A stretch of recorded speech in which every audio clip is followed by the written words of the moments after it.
Mainit at malinsangan pa rin pero napapadalas na ang pagulan. Kaya meron pang kasamang yelo sa isang lugar. Senyales na kaya yan na malapit na ang tag-ulan? Yan ang tinutukan ni Mark Salazar. Maalinsangan tapos biglang magkukulimlim at bubuhos ang malakas na ulan na may kasamang kidlat. Sa San Francisco del Monte, Quezon City nga kahapon, umulan pa ng yelo. Hail ang tawag dyan na nangyayari kapag severe ang thunderstorm.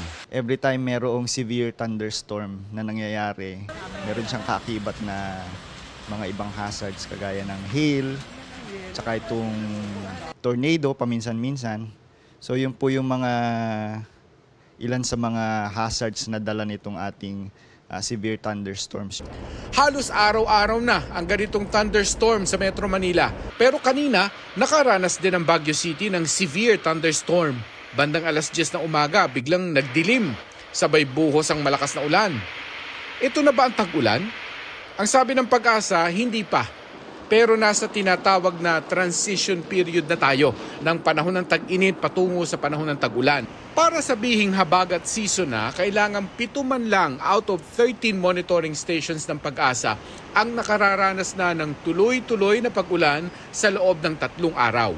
Kailangan din na ang pangkalahatang hangin sa bansa ay nanggagaling na sa kanluran. Yung time, yung duration na dapat continuously, consistently nasasatisfy yung dami ng ulan na yan na nami-measure for all those stations para masabi na, officially, tag-ulan na. Hanggang unang linggo ng Hunyo tayo raw ay nasa transition ng tag-init papuntang tag-ulan na dapat din pag-ingatan dahil panahon ngayon ng matatalim na kidlat.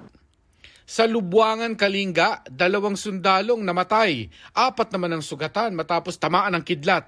Kaya habang paparating pa lang ang maitim na ulap ng thunderstorm, sumilong na agad.